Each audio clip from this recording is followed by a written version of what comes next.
Curry అయితే ready అయిపోయిందండి. ఫైనల్గా కొత్తిమీర వేసుకుందాం. ఇదిగో చూడండి, ములక్కాడ చికెన్ గ్రేవీ కర్రీ రెడీ అయిపోయిందండి. చూడండి ఎంత బాగున్నదో, ఎంత కలర్ఫుల్గా ఉందో చూడడానికి. చూడండి, పొయ్యి మీద వండడం వల్ల ములక్కాయ ముక్క కూడా చాలా బాగా ఉడికింది. చూడండి, ములక్కాడ chicken curry, chicken gravy curry.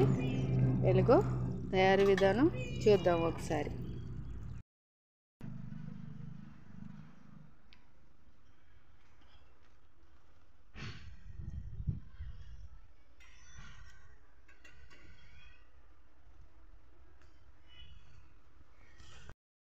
చూడండి, కట్టెల పొయ్యి అయితే ఎలా మండుతుందో చూడండి. మా కట్టెల పొయ్య ఈరోజు అయితే స్పెషల్ ఏంటంటే, కట్టెల పొయ్యి మీద ఇదిగోండి మూగుడు పెట్టాను. కట్టెల పొయ్యి మీద ఏం వండుకుందామంటే, ఇదిగోండి చికెను, చూడండి ములక్కాడ, టమాటా, పచ్చిమిరపకాయ గ్రేవీ కర్రీ వండుకుందామండి.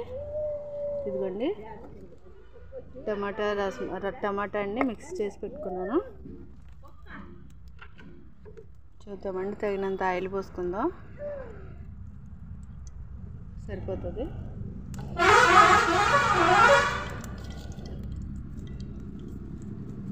కట్టెల పొయ్యి మీద వండుకోవడం వల్ల ఏంటంటే టేస్టీగా ఉంటుంది కదండి. ఎప్పుడు గ్యాస్ మీదే కాకుండా కట్టెల పొయ్యి మీద కూడా వండుకుందాం. ఈ కట్టెల పొయ్యి మీద మేము ఎక్కువ నీళ్ళు కాగబెట్టుకుంటామండి. అత్తయ్య రోజు నీళ్ళు కాగబెడతారు దీని మీద.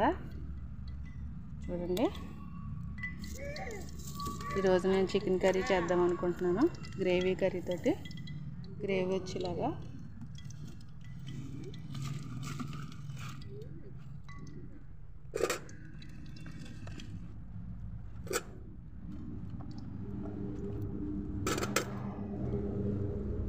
ఆయిల్ వేడెక్కింది, ఉల్లిపాయలు వేసేస్తున్నాను.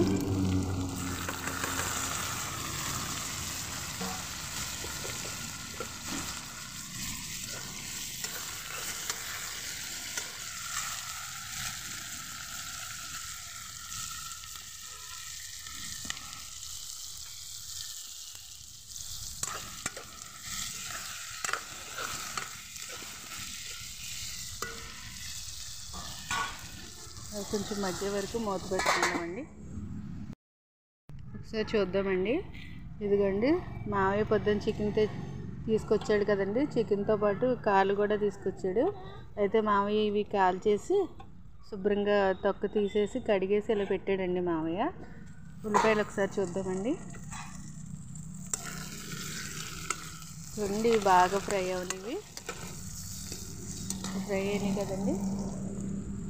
ఇదిగోండి, ముందుగా కట్ చేసి పెట్టుకుని కడిగి పెట్టుకున్నానండి ములక్కాడలు.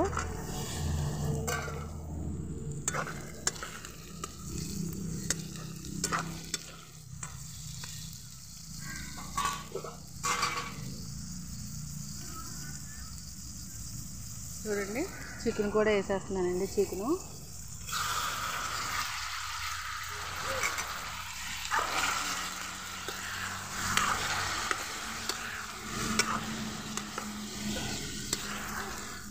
ఇలా కొంచెం బాగా ఫ్రై చేసుకుందామండి. ఫ్రై చేసుకుని కొంచెం మూత పెట్టుకుందాం. మూత పెట్టుకుని ఒక 2 నిమిషాలు చూద్దామండి. అలాగా ఒకసారి చూద్దామండి. కొంచెం అల్లం వెల్లుల్లిపాయ పేస్ట్ కూడా వేసుకుందామండి. ఇదిగో అల్లం వెల్లుల్లిపాయ పేస్ట్ చేసి పెట్టాను. ఇదిగోండి 2 స్పూన్లు వేసాను అల్లం వెల్లుల్లిపాయ పేస్ట్. ఒకసారి కొంచెం కలుపుకుందాం.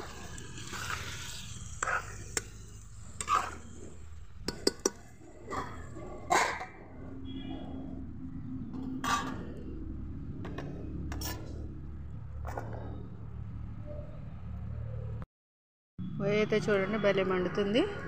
ఈరోజు కర్రీ అయితే చాలా టేస్టీగా ఉంటుంది. ఎందుకంటే కట్టెల పొయ్యి మీద వండుతున్నాం కాబట్టి. ఇప్పుడు అందరూ టైం లేక చాలామంది గ్యాస్ మీదే వండుకుంటారు కదండి. జాబులు చేసేవాళ్ళు, పొద్దుటే పిల్లలు స్కూల్ టైం అని ఇవన్నీ ఆడవేడిగా కట్టెల పొయ్యి మీద ఇప్పుడు ఎవరు వండట్లేదండి. కాళ్ళు కూడా వేసేసాను.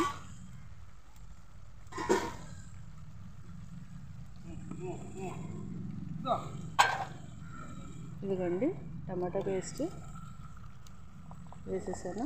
గ్రేవీ రావడానికి ఇదేనండి కారణం. కొంచెం ఒక్క నిమిషం అలా ఉంచుకుందామండి. ఒకసారి చూద్దామండి.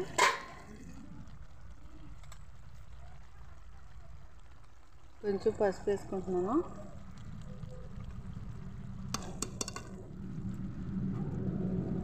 మూత పెట్టుకుందాం.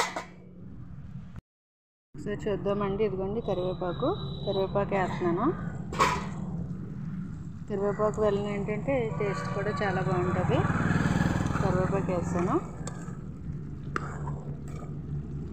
చూడండి, అల్లం వెల్లుల్లి పేస్ట్ వేసాం కదా, ఎంత బాగా ఉడుకుతుందో.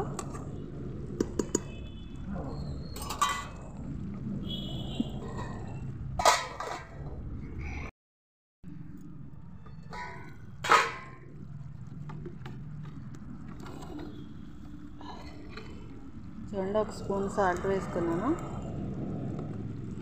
మీకు తగినంత.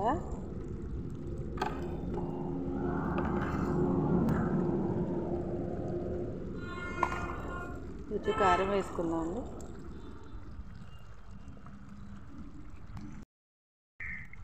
చూడండి ఎలా ఉడుకుతుందో.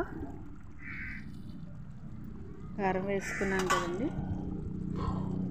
చూడండి, మూత పెట్టుకుందాం. చూడండి, ఇప్పుడు కొద్దిగా వాటర్ పోసుకుందామండి. ఎందుకంటే ములక్కాడ ఉడకాలి కదండి. చికెన్లోకి ఎక్కువ వాటర్ పట్టవండి. కొద్దిగా వాటర్ వేసుకున్నాను. ఒకసారి కొంచెం ఇలా కలుపుకొని ఒక 2 నుంచి 3 నిమిషాలు ఉడకనిద్దామండి. కొంచెం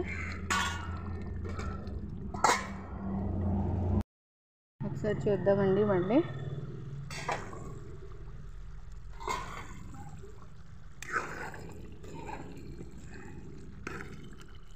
కర్రీ అయితే చాలా బాగా అయిపోయింది. ఇదిగో గరం మసాలా పేస్ట్ ఆడి పెట్టుకున్నాను. ఫైనల్గా కొంచెం గరం మసాలా వేస్తున్నాను.